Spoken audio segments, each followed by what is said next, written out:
baadhi yenu we met at the celebration kwa kina Pastor Samuel nyumbani wakati mlikuja huko.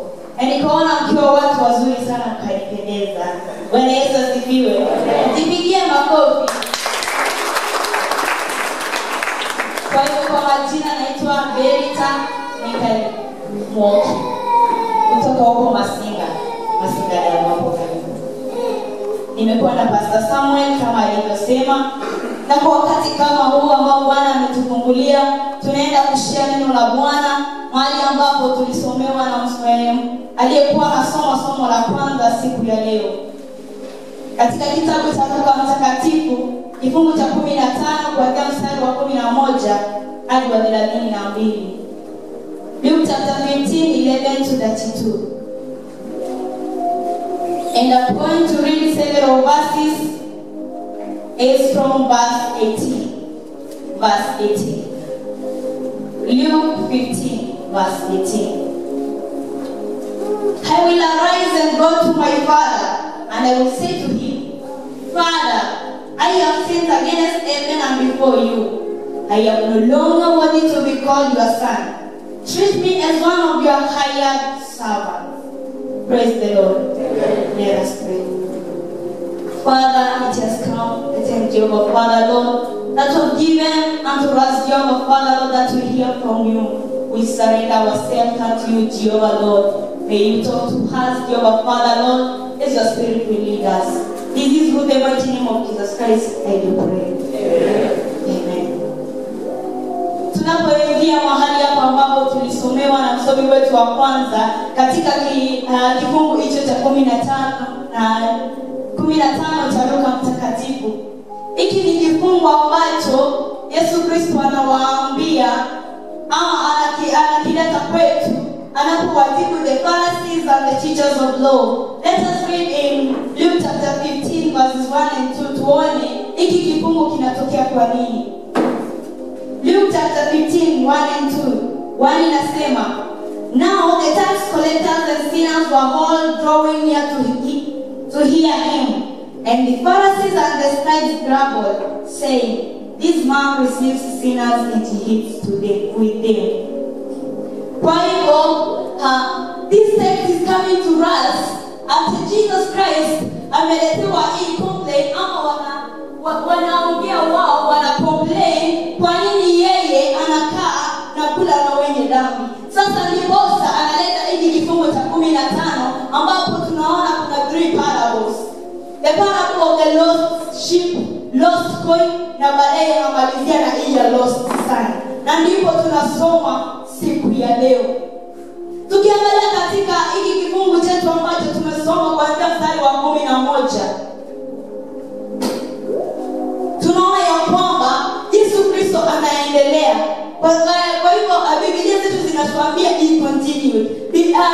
Yesu Kristo anaendelea kuwaelezea kwa nini yeye anashiriki na wenye dhambi. Kwa sababu wao wana complain, lakini yeye anachukua hii nafasi kuelezea kwa nini yeye anashiriki na wenye dhambi. He's giving them the reasons as to why he is eating and associating with sinners. And this is because he came to seek those who are lost in sin. Praise God. Na ndiposa anapeana huu mfano wa the lost sheep, lost coin na lost son. Bwana Yesu asifiwe.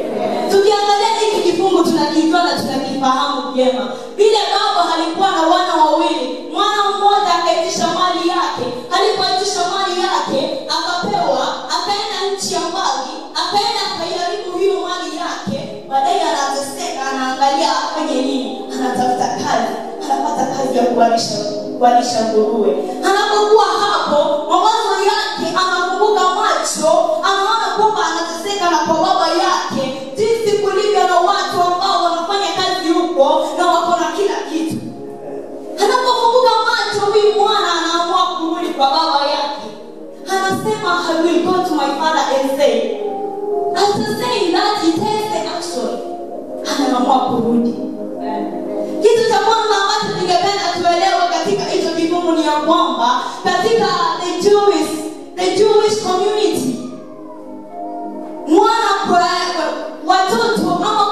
kugawanyishwa kwa mali kulikuwa kunafanyika baada ya mwenye mali kuaga. So inheritance of property was done after whoever owned the property was no longer there. Again, in this Jewish community, we see that huyu mwana anapoenda, anapohangaika, anatafuta kazi ya kuwalisha nguruwe. In Jewish community, kuwalisha na nguruwe inaonekana ilikuwa ni jambo la kuonyeshana uncleanliness before God. Praise God. The Gentiles were the ones who were associated with kukuwa na peace karibu.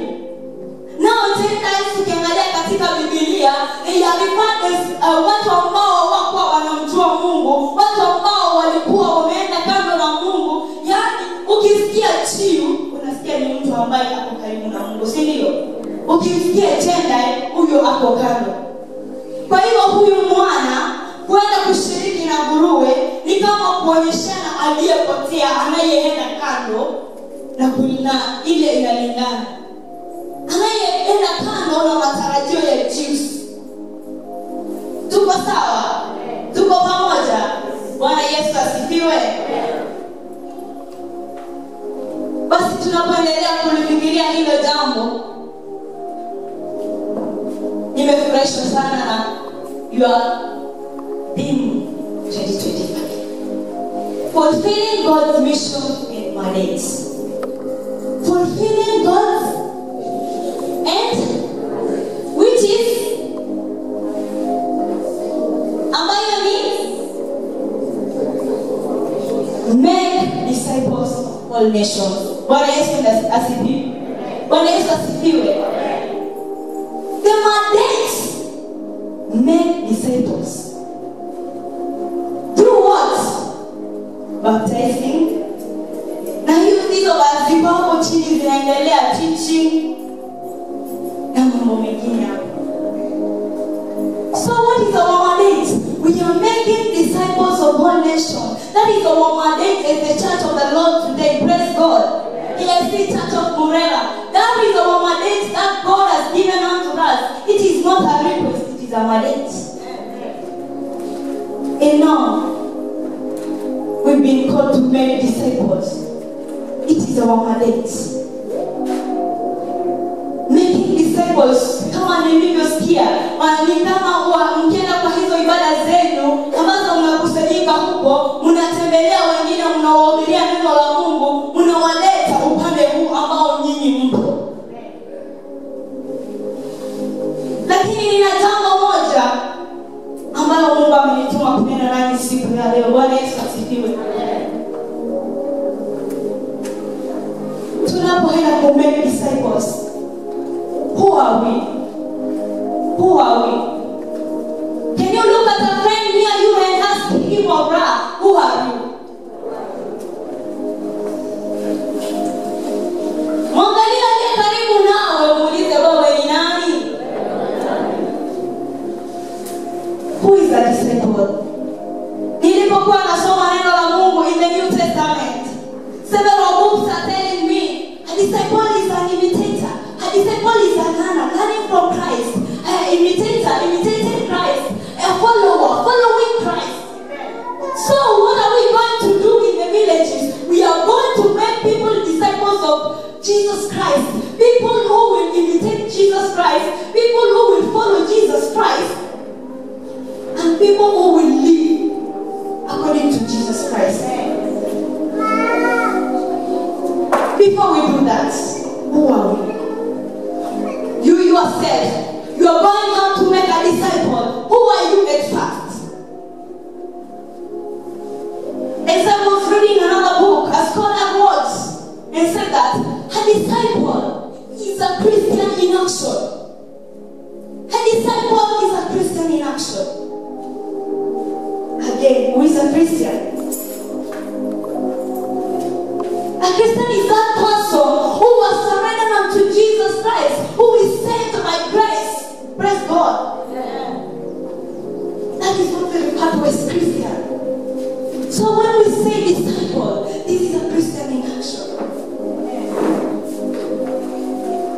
back to our story, our parable. Jesus Christ is giving to this in response.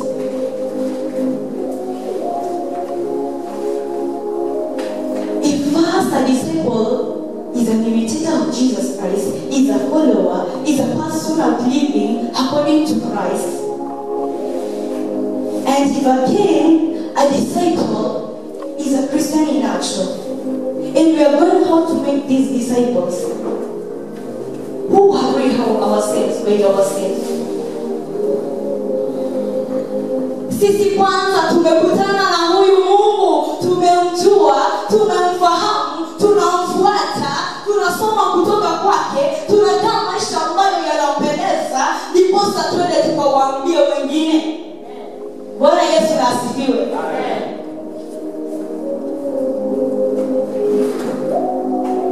Jiangalie tu. Jiangalie kwa sasa. Unakaa maisha ambayo yanafanana vipi? Are you imitating Christ?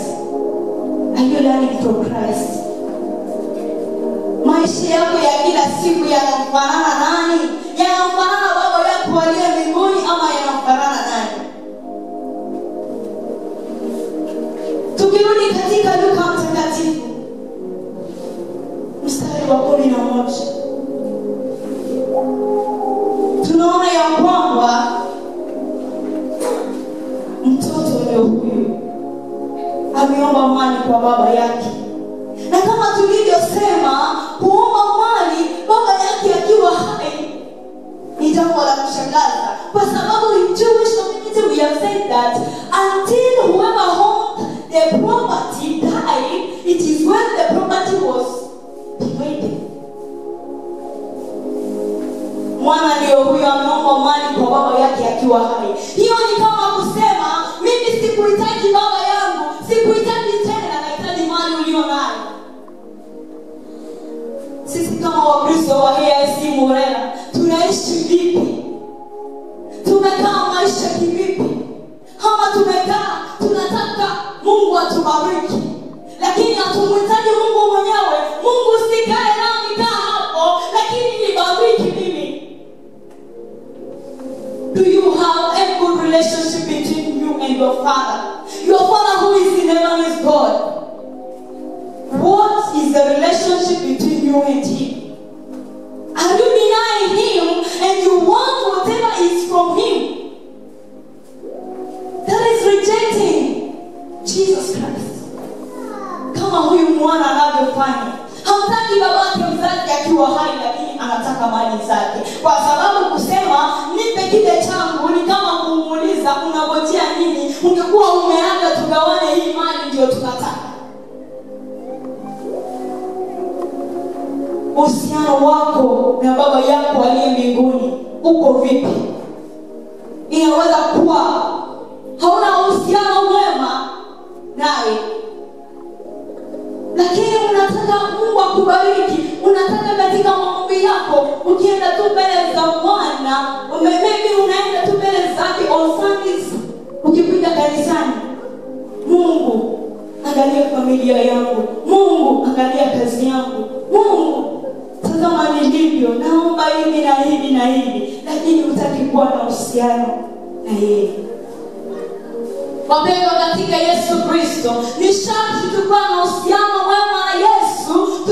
Tusitake kuwa eti tuko mahali tu tunataka kutoka kwake, lakini hatutaki kuhusiana na yeye.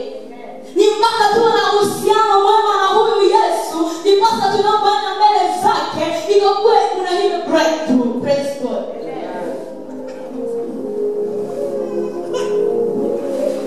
Again, mstari wa 13 nasema vipi? Not many days later, the young son gathered all he had and took a journey into a far country, and there he squandered his property in reckless living. Hakuchukua siku mingi huyo mwana, baada ya kupewa alichopewa na baba yake, baada ya kukataa huo uhusiano na baba yake, akapewa alichopewa. Hakuchukua siku mingi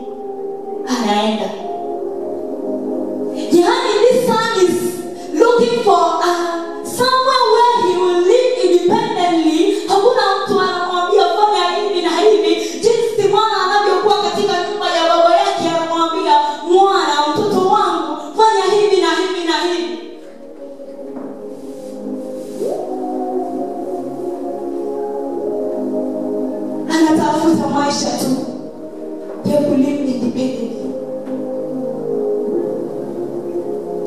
Ndipo tunaambiwa hakuchukua siku mingi akaenda nchi ya mbali, a far off country.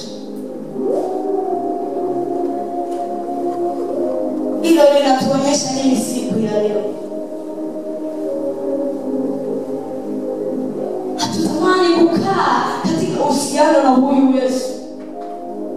Tunahitaji tukae mahali petu, lakini tunataka kutoka kwake, lakini tunahitaji tukae mahali petu ambapo tuko free.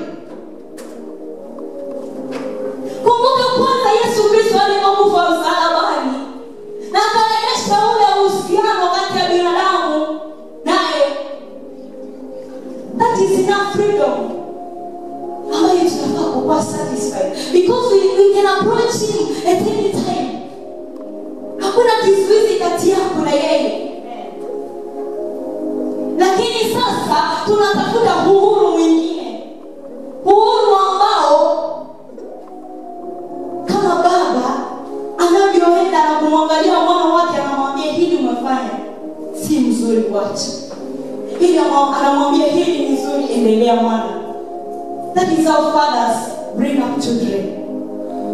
Now as a father who is in heaven, we are denying his control in his commandments. In anatuambia, thou shalt do this and this, thou shalt do this and this, thou shalt not do this and this. But we want our freedom in a far off place, mbali na yeye, kwa sababu tumekataa ule uhusiano. Tumeenda mbali na yeye, tunataka freedom yetu.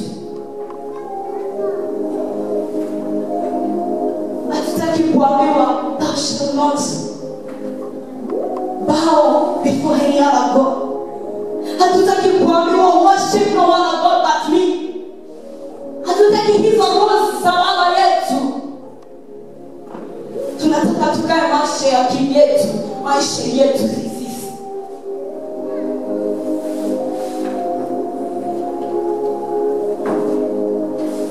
Ni vipi umefanya? Umezikataa hizi amri mara ngapi? Mimi nimezikataa hizi amri mara ngapi? Neno la Mungu linaniambia usiabudu miungu mingine ila mimi. Mimi nimeenda kando nikaabudu miungu mingine mara ngapi?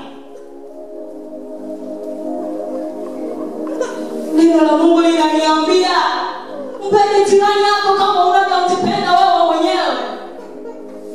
Ni wangapi nachukia hata katika hekalu la Bwana? Jiangalie tu wewe mwenyewe, ni wangapi unachukia hata hapa kanisani? Unataka ile freedom that is denying the Father and his instructions and his commands.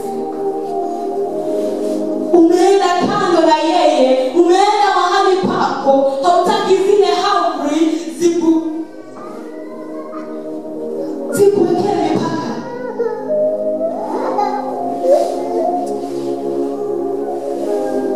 Again, let us go to verse 14. And when he spent everything, a severe famine arose in that country, and he began to be in need. I repeat. And when he had spent everything,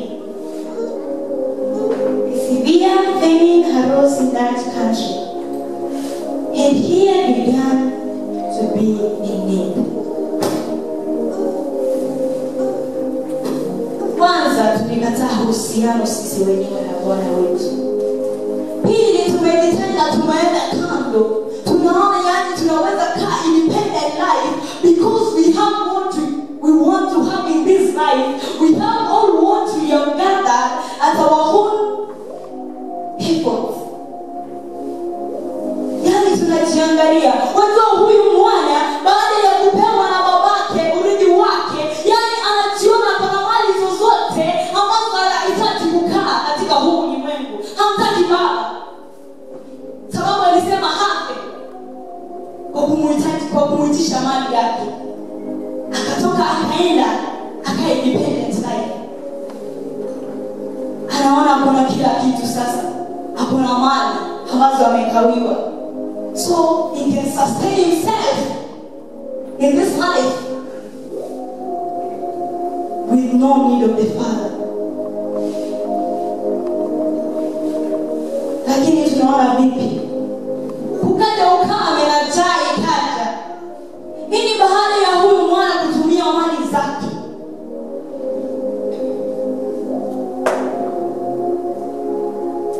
Alizokuwa amechukua kama tumaini lake. Do you know that you can have everything today and think that you no longer need God again in this life because you have what? You have money, you have enough food in your house, you build houses. You have hope for tomorrow that I will wake up and go to where I work. I will have money and save for tomorrow. But you know what? Without Christ, all that is vanity. The word of God says anything without Christ is vanity. Look to a person, look to a brother and sister near you. Tell him or her, without Christ is vanity. Bila Yesu ni bure tu. Ni kama tu upepo.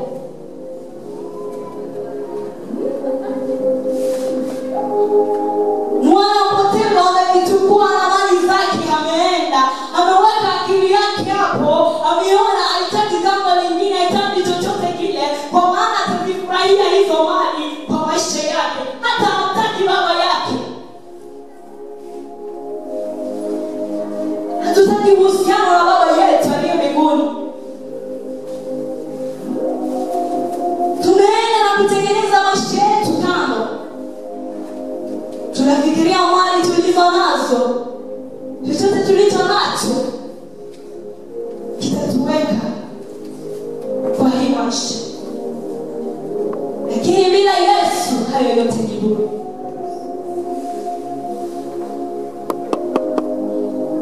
Mstari wa 15.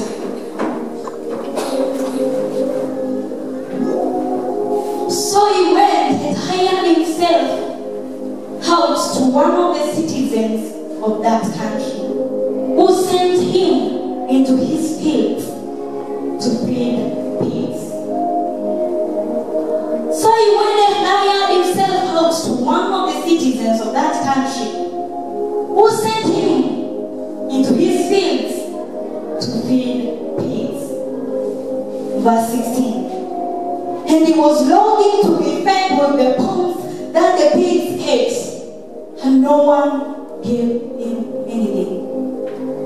He was longing to be fed with the pods that the pigs ate, but no one gave him anything. Here is screaming. Here is lack of food. Here is the son with nothing. He has no relationship with the Father no more. He has started suffering. I come out of my Father. I did not want his relationship no more. I want to live by my own for the whole of my life. But here is screaming.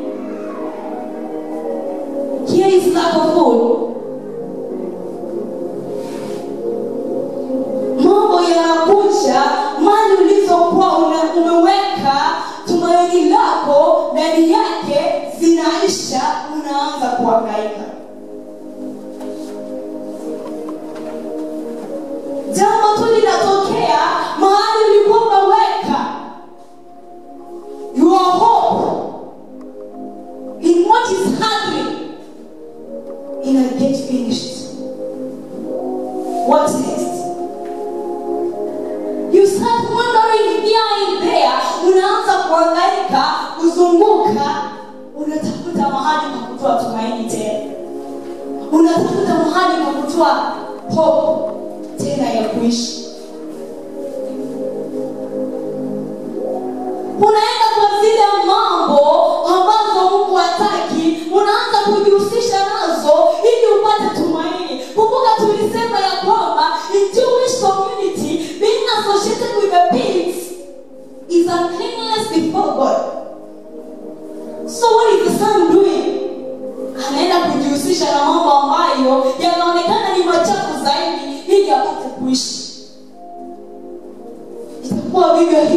wangu na wewe.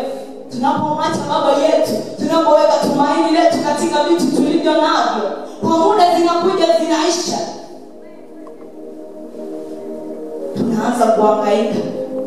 Hivyo tunajipata tumeanza kuenda kwa zile mambo deep more evil, ndiposa tujisustain.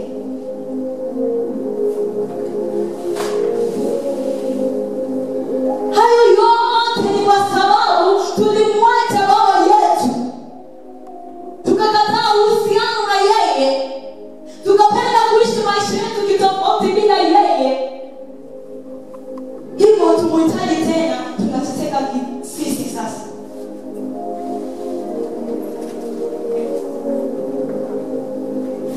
Jiangalie wewe mwenyewe, jifikirie wewe mwenyewe, nijiangalie mimi mwenyewe. Neno la Mungu ni kioo cha kujitazama. Tunapopata tunaenda hivi, tunageuka tunaenda hivi.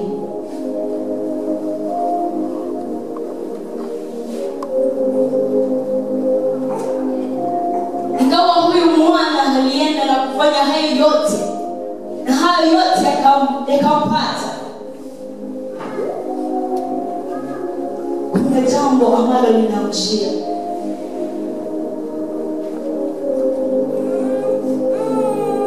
And this we see in verse 17.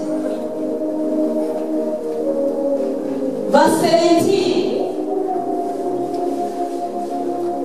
Tukijiangalia sisi mwenyewe, tunataka kumake disciples, na tupate tuko hivyo. Tutafanya vipi ndiposa sisi tukue na ule uhusiano mwema na baba, ndiposa tunapoenda tukue tumembeba, tumemuimitate, tunamjua ambaye tunaenda kumtangaza pale,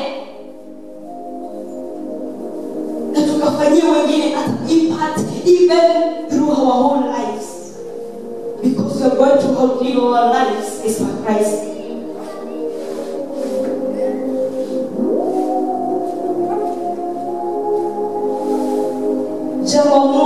Jambo la muhimu ambayo huyu mwana alifanya, baada ya kufunguka macho na akajua yote ambayo alikuwa ametenda, analifanya jambo la muhimu sana ambalo linarudisha uhusiano wake na baba yake. And this today we are referring it to this true biblical repentance. Mwangalie aliye karibu, mwambie true biblical repentance.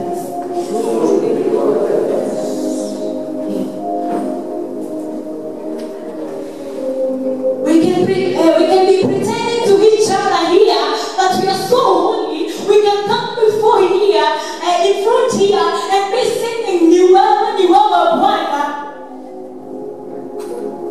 Mimi nawaza nitakuwa hapa mbele yenu na waongoza na imba kwaya, nafanya jambo lolote lile nikipretend. But inside me, I know myself better. You don't know. Ni jambo ambalo ni la muhimu sana siku ya leo.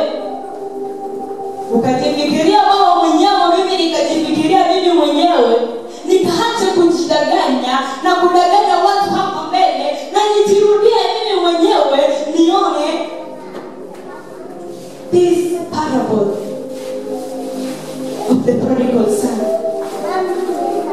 ambapo tumesikia hivyo. Mimi ni mahali wapi nimeenda hivi na hivi,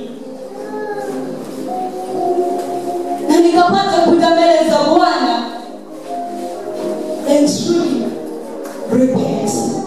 Not a matter of pretense, but truly repent. Bwana Yesu asifiwe.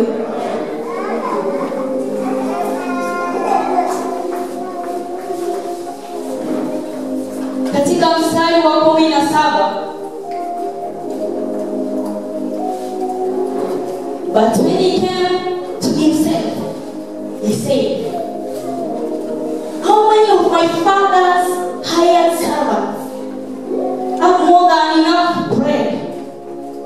but I perish here with hunger.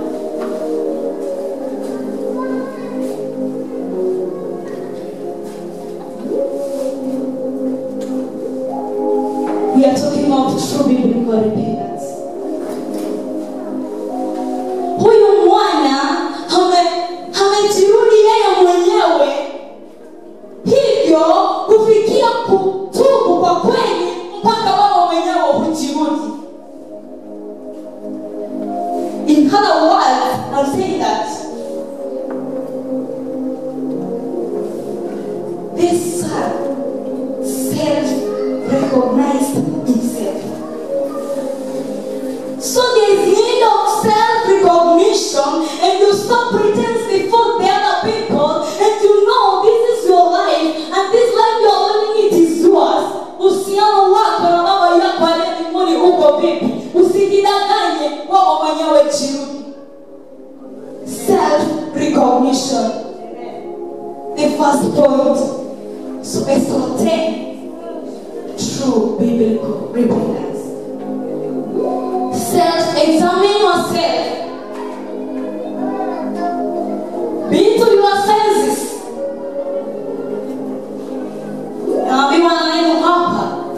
When he came to his senses, akafikiria kwa baba yangu ni wangapi wana more than enough food. Na mimi naangaika nateseka huku. Nami siku ya leo nijiangalie, nilipowacha ule uhusiano na baba, nikaanza kuomba, lakini mimi simtaki. Ni mambo mangapi ambayo nimekutana nayo? Ninahitaji nini? Nijue jinsi baba yangu kunija kuzuri. Fikiria jinsi kwa Mungu kunija kuzuri, wakati ambao unaweza kuwa uliokoka, ukakaa, lakini ulitoka. Kwa baba yako aliye mbinguni ni kuzuri. Jifikiria wewe mwenyewe ulitoka wakati upi, ulipofanya vipi. Yesu asifiwe. If you're happy and you know, clap your hands. If you're happy and you know, clap your hands. If you're happy and you know, and you really want to show. If you're happy and you know, clap your hands. Mwenye alikuwa amelala ameamka lala. Kwa hivyo huyu mwana akajirudi na akatizama jinsi kwa baba yake kulivyo kuzuri. Twende katika mstari wa 18. Anasema, I will arise and go to my father, and I will say to him, Father, I have sinned against heaven and before you. Verse 19. I am no longer worthy to be called your son. Treat me as one of your hired servants.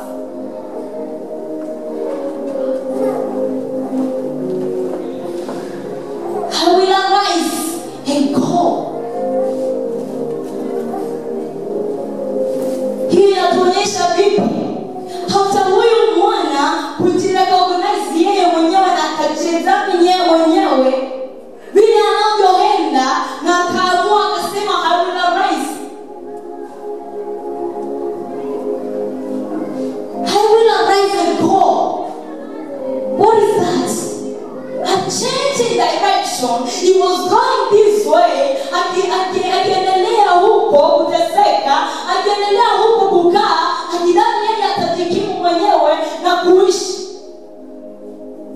Anaenda more into kukiburuwe, ambayo inaonekana ni more clean.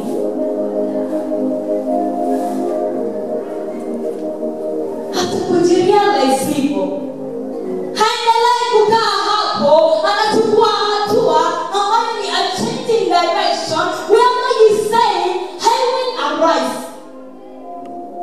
He go back to my father's house. Na yeye hataki hata kuitwa mwana tena. afanywe kama mmoja wa wafanyikazi walio kwa baba yake.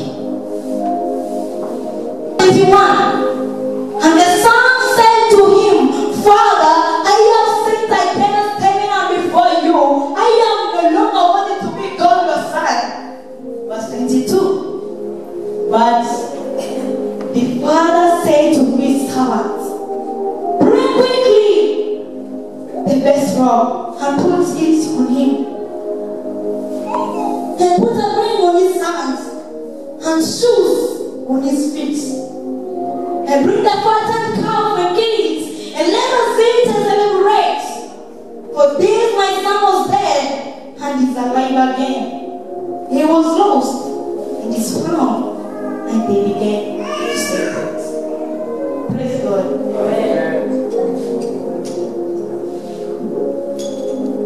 Self-recognition led to changing direction, and now it has led to action.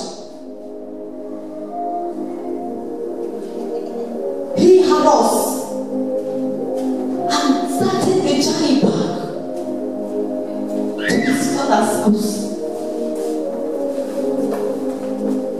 Tujue mahali tulikosa, tuamua tunabadilisha huo maneno, na tuchukue hatua tubadilike papo hapo bila kusita.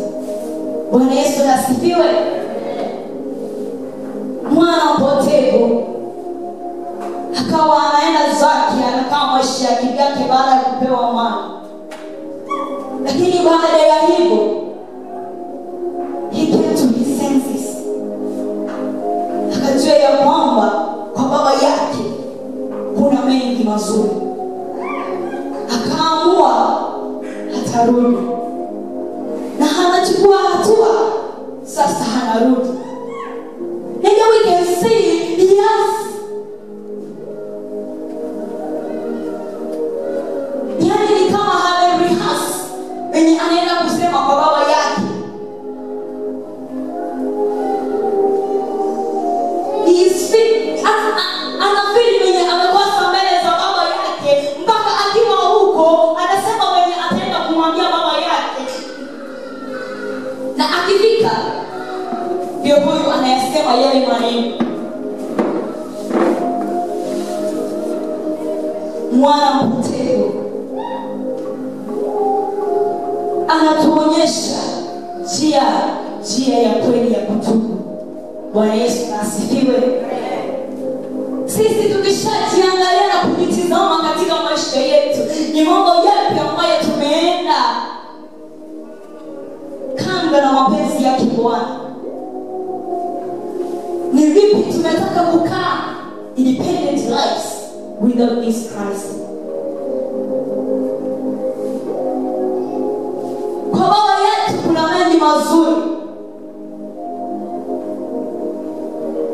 Angalia aliye karibu nawe, mwambie kwa baba yako kuna mengi mazuri. Hivyo inatuhitaji sisi tujirudi sisi wenyewe, tuamue kubadilika, na baada ya hivyo tuchukue hatua. What is this like? I am here. Nafanya vile nafanya. Just a simple illustration of this. I am here. I'm living as Berita. Berita with no price. I have self-realized myself. And naamua kubadilika, kuchange direction. Nabadilika nakaa hivi sasa.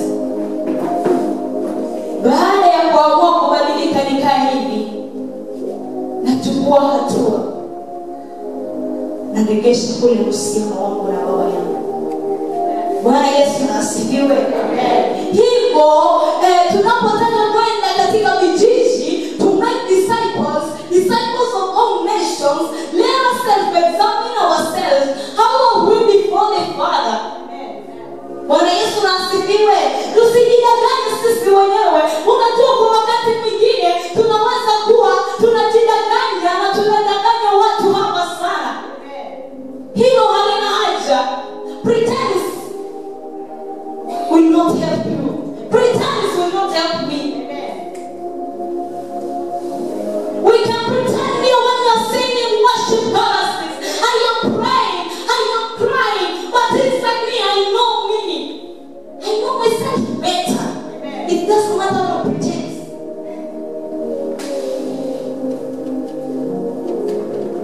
There is need to truly repent before the Lord and tutengeneze ule uhusiano. Bwana Yesu Kristo alikufa msalabani kwa ajili yangu na mimi. Yako na mimi. Damu yake ilimwagika. Lililobakia ni nini? Tutubu dhambi zetu katika kwa imani, tupate kusamehewa na tupate huo uhusiano karibu na yeye. Bwana Yesu Kristo hapa amekosa kosa lolote. Yeye akiwa being all that mighty he was, akajitolea, akapeana kama mwana wa pekee kutoka ulimwenguni kufa kwa ajili yangu na wewe. Akateswa, akasulubiwa, akafufuka ili kutengeneza huo uhusiano uliokuwa umevunjika. Sisi wenyewe tukishajua jinsi ambavyo tunaenenda na jinsi ambavyo tumekataa kuwa karibu na huyu Bwana aliyejitolea alivyo hivyo, ni rasmi tujirudi. Mpaka tujirudi sisi wenyewe na tuamue and to repent of our sins and again be closer with our God. And again your relationship ikuwe ya karibu. Isikuwe ni kama yani Bwana mbele za Bwana isilikani manji ziko. When troubles come on your side, Mungu nisaidie, Mungu nisaidie. Mambo yakikuwa sawa kwako, wewe uko sawa.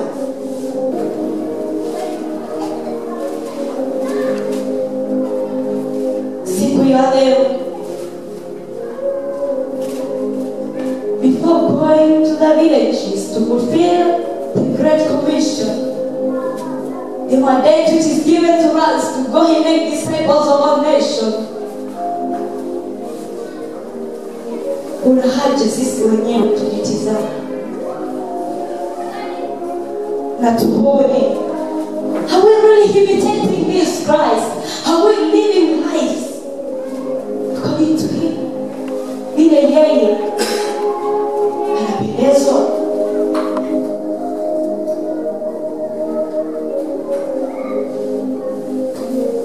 Bwana Yesu asifiwe.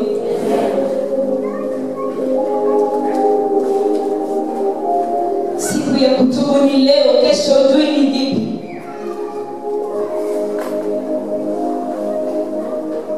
Bwana Yesu hako na nafasi yako. Jinsi huyu mwana anavyorudi, our Lord is so compassionate that hata kama tumeenda vipi, hata kama tumekaa independent, tukakosa kufanya kulingana na amri zake vipi, tunaporudi anatupokea na anatukaribisha. Bwana Yesu asifiwe. Mimi nisijitazame na kusema yale nimetenda ni mengi. Bwana Yesu hawezi akanikubali tena. Bwana Yesu ni wa huruma.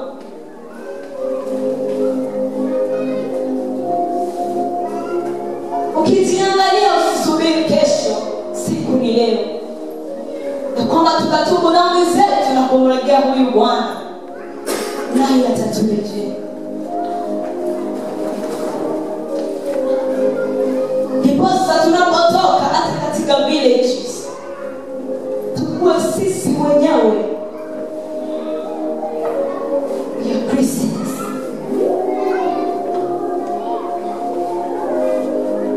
And true Christians before the Lord. Praise God. Tutaenda kuimba worship inapomkaribisha Pastor Samuel akapate kuomba nasi. Labda kuna mmoja wetu angependa kutubu mbele za Bwana, wakati umefunguliwa na wakati ni sasa. Hakuna haja ya kusubiri